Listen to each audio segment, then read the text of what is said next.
नमस्कार दोस्तों, स्वागत है आपके अपने YouTube चैनल ज्ञान फॉर एग्जाम में। आज की इस वीडियो में आप सभी देखेंगे बिहार एसएससी सीजीएल के जो डेली प्रैक्टिस सेट आपको कराए जा रहे हैं और अगले 2 महीने के अंतर्गत आपको एग्ज़ाम के नोटिफिकेशन भी मिल जाएंगे। तो इसलिए आप डेली जो आपका सेट है वो लगाते रहें और ये सेट नंबर क्रॉन पब्लिकेशन के बुक से कराए जा रहे हैं, जिसके अंतर्गत टोटल 15 सेट दिए गए हैं। इस 15 सेट में से ऑलरेडी 9 सेट अपलोड है। अभी जो हम लोग करेंगे सेट नंबर 10 करेंगे। तो इससे पहले के सभी सेट को आप अगर नहीं देखे हैं तो ज़रूर देख लेंगे। साथ ही साथ आप लोगों को बता दूं कि इडुटेरिया का भी वॉल्यूम 1 आ चुका है और उसका भी सेट नंबर 7 ऑलरेडी अपलोड कर दिए गए हैं, सेट नंबर 7 तक। उसके साथ साथ प्लेटफॉर्म के भी वॉल्यूम 1 आ चुके हैं और प्लेटफॉर्म के वॉल्यूम 1 में टोटल 20 सेट दिए गए हैं। इसमें से 16 सेट ऑलरेडी अपलोड कर दिए गए हैं। तो उम्मीद करेंगे आपने ये सभी देखा होगा और अगर नहीं देखा है तो आप जा कर के प्लेलिस्ट में बिहार एसएससी के प्लेलिस्ट से डेली एक एक वीडियो करके ज़रूर देख लेंगे। साथ ही साथ इसके पीडीएफ जो है वो आप हमारे टेलीग्राम चैनल से डाउनलोड कर सकते हैं, जिसके लिंक नीचे दिए गए हैं। और आप लोगों को एक चीज़ और बता दूं कि डेली शाम में जो है वह शाम में 6 से 8 के बीच में फ्री क्यूज गूगल मीट के माध्यम से कराया जाता है, जिसका वीडियो भी आपको यूट्यूब पे प्रोवाइड करा दिया जाता है। तो आप चाहें तो हमारे साथ डेली लाइव क्यूज में बोलने का मौका मिलेगा, जिससे कि आपको कॉन्फिडेंस मिलेगा बोलने का और क्वेश्चन गलत होने पर सही सही याद करने का। तो आप इस नंबर पे आप ज्वाइन कर सकते हैं। नंबर आपको नीचे लिखा हुआ है, ठीक है, डिस्क्रिप्शन में, वहाँ से ले लेंगे। आइए चलते हैं, अब आगे बात करेंगे क्लास करते करते। चलिए देखिए, हम करेंगे practice set number 10। Practice set number 10 का जो पहला प्रश्न है कुछ इस प्रकार से है, आप लोग पूरा लगाएंगे, 55 आपका कट ऑफ रहेगा, तो आप अपना मार्क्स भी बताएंगे। पहला प्रश्न है कि बुरी आत्माओं को भगाने के लिए बौद्धों द्वारा किया जाने वाला डैश नृत्य हिमाचल प्रदेश के नृत्य का एक रूप है। तो हिमाचल प्रदेश का वो नृत्य कौन सा है? छम नृत्य है। छम जो है कि हिमाचल प्रदेश का एक लोक नृत्य है जो बौद्ध भिक्षुओं द्वारा धार्मिक और अन्य त्योहारों के दौरान किया जाता था। प्रश्न है कि मूसी तथा भीमा डैश नदी की सहायक नदी है। मूसी और भीमा जो है किसकी सहायक नदी है? तो यह दोनों का दोनों कृष्णा की सहायक नदी है। सही answer option number B. Malimath समिति की रिपोर्ट निम्नलिखित में से किससे संबंधित है? तो मलिमत समिति का रिपोर्ट जो है यह आपराधिक न्याय प्रणाली सुधार से संबंधित है। और अगर बात करें तो आपराधिक कानून में विश्वास बहाल करने के लिए आपराधिक कानून के मूल सिद्धांतों की जांच के लिए गृह मंत्रालय द्वारा 2000 ईस्वी में मलिमत समिति की स्थापना की गई थी। तो इतना याद रखेंगे। चौथा प्रश्न है कि 1026 ईस्वी में प्रसिद्ध सोमनाथ मंदिर पर हमला और लूटपाट किसने किया था? तो ये आपने इतिहास में पढ़ा होगा, महमूद गजनी ने किया था, माफ करेंगे, ऑप्शन नंबर बी हो जाएगा, महमूद गजनी ने किया था। किस देश ने वस्तु एवं सेवा कर सबसे पहले लागू किया था, यानी कि जीएसटी सबसे पहले कहाँ लागू हुआ था? तो फ्रांस में लागू हुआ था 1954 में, और भारत में 1 जुलाई 2017 से लगा है। बीसी रॉय पुरस्कार किस क्षेत्र में दिया जाता है? तो बीसी रॉय पुरस्कार जो है चिकित्सा के क्षेत्र में दिया जाता है। दामोदर वैली कॉरपोरेशन क्या है? तो दामोदर वैली कॉरपोरेशन की अगर बात करें तो दामोदर घाटी निगम, जो कि सांविधिक निकाय के रूप में जाना जाता है। किस रूप में? सांविधिक निकाय के रूप में जाना जाएगा, ऑप्शन नंबर ए हो जाएगा। और इसका मुख्यालय कोलकाता, इसकी स्थापना 1948 में हुआ था। आठवां प्रश्न है कि भारत में सर्वोच्च वीरता पुरस्कार कौन सा है? तो भारत का सर्वोच्च वीरता पुरस्कार परमवीर चक्र है, ऑप्शन नंबर डी। नेपाल में हाल ही में किसे प्रथम महिला राष्ट्रपति नियुक्त किया गया है? नेपाल का प्रथम महिला राष्ट्रपति नियुक्त किया गया है विद्या देवी भंडारी को, ऑप्शन नंबर डी। पुलित्जर पुरस्कार किस क्षेत्र में असाधारण कार्य करने के लिए दिया जाता है? तो पुलित्जर पुरस्कार या पत्रकारिता यानी कि साहित्य एवं पत्रकारिता का क्षेत्र में दिया जाता है। निम्नलिखित में से कौन सा स्तनधारी जानवर अंडे देता है? तो वह देगा ऑप्शन नंबर डी, प्लेटिपस, जो कि ऑप्शन के अनुसार। अकबर का मकबरा निम्नलिखित में से किस स्थान पर स्थित है? तो अकबर का मकबरा आगरा, उत्तर प्रदेश में स्थित है। अगला प्रश्न है 13 नंबर की पंडित भीमसेन जोशी निम्नलिखित में से किस क्षेत्र से संबंध रखते हैं? तो पंडित भीमसेन जोशी का संबंध शास्त्रीय नृत्य से है। संयुक्त राष्ट्र की सुरक्षा परिषद में 10 अस्थायी यानी कि टेम्पररी सदस्यों का कार्यकाल कितना वर्ष होता है? तो वह होता है 2 वर्ष का। प्रश्न है त्रिपिटक धर्म ग्रंथ का संबंध किस धर्म से है? तो त्रिपिटक बौद्ध से संबंधित है, ध्यान रख लें। क्योटो प्रोटोकॉल किस वर्ष में अमल में लाया गया था? तो क्योटो प्रोटोकॉल जो कि 11 दिसंबर 1997 को जापान में ग्रहण किया गया था, लेकिन प्रभावी रूप से जो आया 2005 में आया था। ऑप्शन नंबर बी हो जाएगा। अगला है कि किस फिल्म ने 93 एकेडमी अवार्ड्स में बेस्ट पिक्चर के रूप में ऑस्कर जीता है? तो यह जीता है 93 नंबर का no man land. Option number A. Veer Kunwar Singh का जयंती कब मनाया जाता है? तो इनकी जयंती जो है 23 अप्रैल को मनाया जाता है। तमिलनाडु में जल्लीकट्टू किस त्यौहार का एक हिस्सा है? तो जल्लीकट्टू जो है जो कि बैल को नियंत्रित करने का एक खेल होता है, जो कि पोंगल का ही एक हिस्सा होता है। निम्नलिखित संविधान संशोधन अधिनियमों में से किसी एक में यह प्रावधान है कि केंद्र और किसी राज्य में मंत्रिपरिषद का आकार क्रमशः लोकसभा के सदस्यों की कुल संख्या एवं उस राज्य की विधानसभा के सदस्यों की कुल संख्या के 15% से अधिक नहीं होगा। ये बात किस में कहा गया है? तो 51वां संविधान संशोधन 2003 में कहा गया है।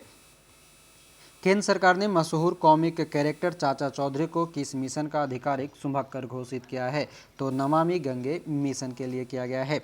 अगला जो प्रश्न है कि भारत में चार्टर्ड अकाउंटेंट दिवस यानी कि सीए दिवस किस तारीख को मनाया जाता है? तो सीए दिवस 1 जुलाई को मनाया जाता है। जिलिंग लंगलोट लौह अयस्क ब्लॉक और ग्वाली लौह अयस्क ब्लॉक का उद्घाटन भारत के किस राज्य में किया गया है? जिलिंग लंगलोटा लौह अयस्क और ग्वाली लौह अयस्क ये दोनों मिलेगा उड़ीसा। Option number B. अगला प्रश्न, बुद्ध की खड़ी प्रतिमा निम्न में से किस काल में बनाई गई थी? तो बुद्ध की खड़ी प्रतिमा ये कुषाण काल में बनाया गया है। मगध के नंद वंश का संस्थापक कौन था? तो सही आंसर हो जाएगा महापद्म नंद। तालिकोटा का युद्ध कब हुआ था? तो सही आंसर हो जाएगा 26 का क्या तालिकोटा का युद्ध 1565 में हुआ था। ऑप्शन नंबर बी हो जाएगा, जिसे हम राक्षसी तगड़ी या बनीहट्टी का युद्ध भी कहते हैं। प्रश्न है 27वां की धर्मट का युद्ध निम्न में से किन के बीच लड़ा गया? तो धर्मट का युद्ध यह औरंगजेब तथा दारा सिकोह के साथ लड़ा गया। चार्ल्स वुड का आदेश पत्र निम्नलिखित में से किससे संबंधित है? तो चार्ल्स वुड का जो है यह शिक्षा से संबंधित है और यह 1854 में लाया गया था, 1854 में। अगला जो प्रश्न है कि जेल में भूख हड़ताल के कारण जिस स्वतंत्रता संग्राम सेनानी की मृत्यु हुई वह कौन थे? तो वह हुआ था जतिन दास का। ऑप्शन नंबर सी। 1921 के अहमदाबाद अधिवेशन में निम्नलिखित नेताओं में से किसने संपूर्ण स्वराज को कांग्रेस का लक्ष्य मानने का प्रस्ताव रखा था? 1921 में, तो यह सही आंसर हो जाएगा मौलाना हसरत मोहानी। तो option number B. Bihar socialist party के संस्थापक कौन थे? तो सोशलिस्ट पार्टी जो कि 1931 में लाया गया था, ये समाजवादी के रूप में जयप्रकाश नारायण थे। नर्मदा एवं ताप्ती नदियों के मध्य स्थित क्या है? तो नर्मदा और ताप्ती नदियों के बीच में सतपुड़ा श्रेणी स्थित है। 33 नंबर प्रश्न कहता है कि पुडुचेरी का क्षेत्र विभाजित पाया जाता है। तो सही आंसर हो जाएगा option number C, Tamil Nadu, Kerala एवं आंध्र प्रदेश राज्य में। ब्रह्मपुत्र नदी तिब्बत में किस नाम से जानी जाती है? तो ब्रह्मपुत्र नदी तिब्बत में सांगपो के नाम से जाना जाता है। नागार्जुन सागर परियोजना जिस नदी पर अवस्थित है वह कौन सा है? तो नागार्जुन सागर बांध जो कि आंध्र प्रदेश में कृष्णा नदी पर है। Option number D. सर्वोत्तम किस्म का संगमरमर कहाँ पाया जाता है? तो सही आंसर हो जाना चाहिए, यह होगा मकराना जो कि राजस्थान में है। भारतीय बागवानी विश्वविद्यालय कहाँ पर स्थित है? तो भारतीय बागवानी विश्वविद्यालय की अगर बात किया जाए तो सोलन हिमाचल प्रदेश में है। चलते हैं अगले प्रश्न की ओर। और वीडियो अगर पसंद आ रहा है, आपके लिए इन्फॉर्मेटिव है, तो एक बार ज़रूर इसे शेयर करेंगे और लाइक कम से कम आप लोग 100 लोग मिल करके लाइक इसे ज़रूर किया करें, ताकि हम आपके साथ डेली यूँ ही इस प्रकार से आपके सेट प्रोवाइड कराते रहें। तो 38 नंबर है कि भारत का 13वां प्रधान बंदरगाह किस राज्य में स्थापित किया जाने वाला है? 13वां प्रधान बंदरगाह जो है यह सही आंसर होगा महाराष्ट्र में। हेलबॉप किसका नाम है? तो हेलबॉप की अगर बात किया जाए तो ये पुच्छल तारा का नाम है, एक प्रकार का धूमकेतु या पुच्छल तारा है। प्रश्न है कि दक्षिण अमेरिका का चौड़ा वृक्ष रहित घास मैदान क्या कहलाता है? तो दक्षिण अमेरिका का चौड़ा वृक्ष जो है यह पंपास के नाम से जाना जाता है, जो कि मुख्यतः अर्जेंटीना, उरुग्वे में दिखाई देता है। नील यानी कि ब्लू नाइल नदी निम्नलिखित में से किस झील से निकलती है? तो नीली नील नदी ये ताना झील से निकलता है, ऑप्शन नंबर बी। बिहार में सर्वाधिक महिला साक्षरता कहाँ पर है? सर्वाधिक महिला साक्षरता वाला जिला तो रोहतास में, पुरुष वाला में भी रोहतास ही और ओवरऑल भी रोहतास ही है। क्षेत्रफल के हिसाब से बिहार का सबसे छोटा जिला कौन सा है? तो क्षेत्रफल के हिसाब से अगर बोलेगा तो शेखपुरा सही हो जाएगा, जो कि मुंगेर के अंतर्गत आता है। मुंगेर जो प्रमंडल है उसके अंतर्गत। भारत की 12वीं पंचवर्षीय योजना की अवधि क्या थी? 12वीं यानी कि आखिरी पंचवर्षीय योजना, जो कि 2012 से 17 तक था। निम्न में से कौन सा कथन सही नहीं है? तो कथन को वीडियो को पॉज करके आप पढ़ लेंगे। जो सही नहीं है उसमें है कि अंतर्राष्ट्रीय मुद्रा कोष के वोट शेयर में भारत की हिस्सेदारी 10% है। ये गलत है, भारत की हिस्सेदारी मात्र 2.5% है। बाकी सही क्या है? तो IMF IBRD दोनों का मुख्यालय वाशिंगटन में है। IMF IBRD दोनों संयुक्त राष्ट्र संघ की संगठक संस्था है। IBRD को विश्व बैंक भी कहा जाता है। ये सभी सही है। वस्तु और सेवा कर यानी कि GST की अवधारणा किस देश में से शुरू हुई थी? तो GST की अवधारणा जो है यह कनाडा से शुरू हुआ, ध्यान दीजिएगा। और 46 का ऑप्शन नंबर ए। वही अगर सबसे पहले लागू कहाँ पर होगा तो फ्रांस में 1854 में। और भारत का जो मॉडल है कनाडा का ही मॉडल है। और भारत में GST 2017 1 जुलाई को लागू हुआ था।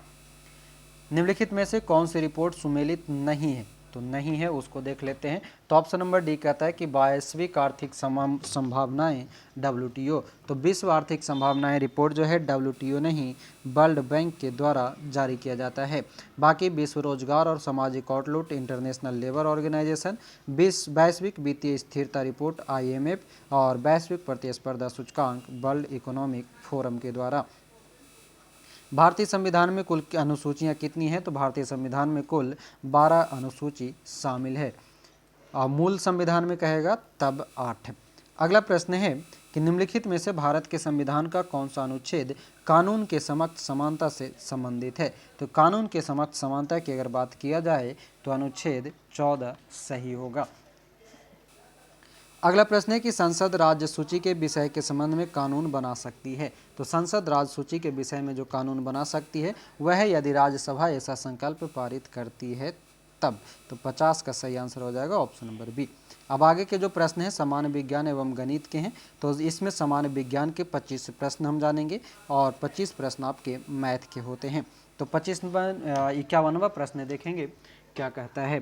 कहता है कि निम्नलिखित में से कौन सा युग्म गलत है? तो यहाँ पर देखें तो सही आंसर जो हो जाएगा केवल 2 यानी कि पिच ब्लेड तांबा। पिच ब्लेड की अगर हम बात करें तो पिच ब्लेड जो है यूरेनियम का अयस्क है। बाकी हेमेटाइट, लोहा, मोनाजाइट, थोरियम ये सभी सही है। अगला प्रश्न है कि मलेरिया फैलाने वाले रोगाणुओं की खोज किसने किया था? मलेरिया रोगाणु का खोज किसने किया था? तो चार्ल्स लुई अल्फोंस लेबरेन ने किया था। अल्फोंस लेबरेन ने, ऑप्शन नंबर बी। प्रश्न है निम्नलिखित में से किस राशि का मात्रक नहीं है? तो इनमें अगर देखा जाए तो जिसका मात्रक नहीं है वह है विकृति। विकृति का कोई मात्रक नहीं होता है। बाकी प्रतिबल का मात्रक न्यूटन पर मीटर स्क्वायर या पास्कल होता है। बल जो है बल का मात्रक न्यूटन होता है और दाब का मात्रक पास्कल होता है। तो ये सभी याद रख लेंगे। चंद्रमा पर वायुमंडल नहीं होने का क्या कारण है? तो चंद्रमा पर वायुमंडल नहीं होने का कारण क्या है कि इस पर गैस अणुओं का पलायन वेग उनके वर्ग माध्य मूल वेग से कम होता है। Option number D. रमन प्रभाव का प्रकाश की उन किरणों से संबंध है जो आर पार जाती है। तो सही आंसर हो जाएगा सभी पारदर्शी माध्यम के। प्रश्न है कि जब प्रकाश एक माध्यम से दूसरे माध्यम में जाता है तो निम्न में से कौन सी या सा नहीं बदलती या बदलता है? यानी कि जब प्रकाश एक माध्यम से दूसरे माध्यम में जाता है तो क्या नहीं बदलता? तो आवृत्ति नहीं बदलता है। बाकी अन्य सभी वेग या गति, तरंगदैर्घ्य, अपवर्तनांक बदल जाते हैं। CT स्कैन करने में प्रयोग में लाई जाती है। CT स्कैन में किसका प्रयोग करते हैं? तो सही आंसर हो जाएगा एक्स किरणों का। हर्ट्ज से में क्या मापा जाता है? तो हर्ट्ज में आवृत्ति मापा जाता है। विद्युत धारा निम्न में से किस उपकरण से मापी जाती है? तो विद्युत धारा मापी जाती है एमीटर से। Option number B. प्रश्न है निम्नलिखित में से कौन सा तत्व परमाणु ईंधन की श्रेणी में नहीं आता है? कैडमियम, थोरियम, प्लूटोनियम या यूरेनियम? तो सही आंसर हो जाएगा ऑप्शन नंबर ए कैडमियम। परमाणु ईंधन की श्रेणी में नहीं आता है तो कैडमियम नहीं आता है। प्रश्न है रेत और नैप्थलीन के मिश्रण को किसके द्वारा अलग किया जाता है? तो इसके अलग करने के लिए ऊर्ध्वपातन विधि अपनाई जाती है। पारद धातु मिश्रण है किसका? तो पारद धातु जो है यह पारदयुक्त मिश्र धातु होती है, ऑप्शन नंबर सी हो जाएगा।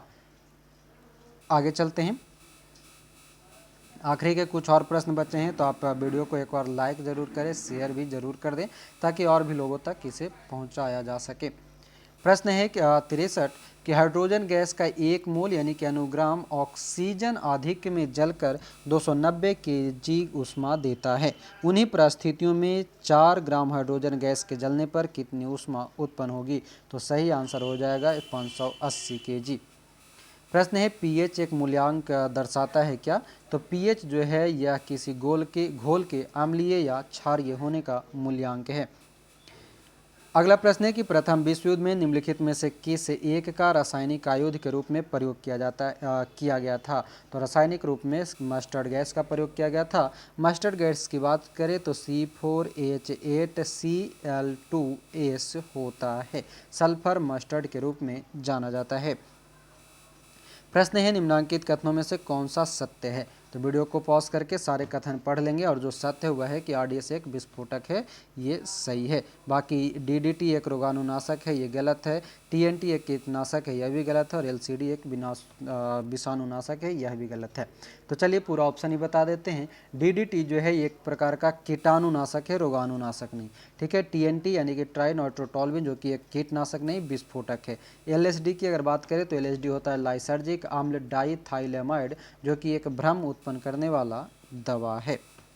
गर्म रुधिर वाले जंतु वे होते हैं जो अपने शरीर के तापक्रम को क्या करता है? तो अपने शरीर के तापक्रम को हमेशा एक सा बनाए रखता है। लाइकेन मिश्रित जीव है जो बना होता है। तो लाइकेन किसका है? तो कवक और शैवाल का मिश्रण है। शल्य क्रिया में ऑर्थोप्लास्टी क्या होता है? तो ऑर्थोप्लास्टी का मतलब होता है कुल्हे के जोड़ का प्रतिस्थापन यानी कि हिप जॉइंट रिप्लेसमेंट। मानव वृक्क के स्मरी यानी कि किडनी स्टोन में पाया जाने वाला प्रमुख रासायनिक यौगिक क्या है? तो कैल्शियम ऑक्जेलेट है। निम्नलिखित में से यौगिकों के किस समूह को सहायक आहार कारक कहा जाता है? तो सहायक आहार कारक के रूप में विटामिन को जाना जाता है। निम्नलिखित में से कौन सा जैव रूपांतरण मानव शरीर को अधिकतम ऊर्जा प्रदान करता है? तो यहाँ सही आंसर हो जाएगा एटीपी से एडीपी में ट्रांसफर जो है सबसे ज़्यादा ऊर्जा प्रदान करता है। 73 है कि निम्नलिखित में से कौन सा पादप हार्मोन नहीं है? तो यहाँ पर जो पादप हार्मोन नहीं है उसमें इंसुलिन नहीं है, बाकी साइटोकाइनिन, इथिलीन और जिब्रेलिन पादप हार्मोन है। चलते हैं अगला प्रश्न की ओर। 74 नंबर है कि जैविक रूप से संश्लेषित नैनो कणों का उपयोग कर एक नई पारिस्थितिकी की मित्र तकनीक है जिसकी कैंसर उपचार में बड़ी संभावनाएं हैं। इस तकनीक में एक पौधे के निचोड़ का उपयोग करते हैं, यह पौधा कौन सा है? तो यह पौधा पार्थीनियम है। ये एक बार क्वेश्चन को फिर से पढ़ के याद कर लेंगे। 75 और आखिरी प्रश्न है कि निद्रा रोग नामक बीमारी किससे होता है? तो आंसर कीजिए और आंसर करने के साथ साथ जो है वीडियो को अभी तक आपने अगर लाइक नहीं किया है कमेंट करके अपना स्कोर बताएंगे और एक बार शेयर जरूर करेंगे। पीडीएफ आप हमारे टेलीग्राम चैनल से डाउनलोड कर लेंगे और डेली फ्री क्यूज शाम से 6 से 8 में कराया जाता है। आप लोग चाहें तो वहां ज्वाइन कर सकते हैं। उसके लिए नंबर नीचे दिया हुआ है, उस नंबर पे व्हाट्सअप करेंगे और वही लोग करेंगे जो डेली क्लास करेंगे सीरियसली जो, और उसमें लिखेंगे व्हाट्सएप पे मैसेज में ज्वाइन फ्री क्यूज, उसमें आपको ज्वाइन करा दिया जाएगा। तो देखते हैं 75 का जो सही आंसर हो जाएगा कि निद्रा रोग नामक बीमारी होता है तो इसके कारण ट्रिपैनोसोमा नामक एक कोशिकीय जीव से होता है। तो सही आंसर हो जाएगा ऑप्शन नंबर डी। और इस प्रकार आपके 75 प्रश्न जीके, साइंस और करंट के करा दिए गए। बाकी के 75 मैथ और रीजनिंग है। इसके लिए आप पीडीएफ डाउनलोड कर लेंगे टेलीग्राम से और वहाँ से इसको बनाने का प्रयास करेंगे। तो मिलेंगे अगले वीडियो में। अभी के लिए आपका बहुत बहुत धन्यवाद यहाँ तक आने के लिए। आप सभी को जय हिंद।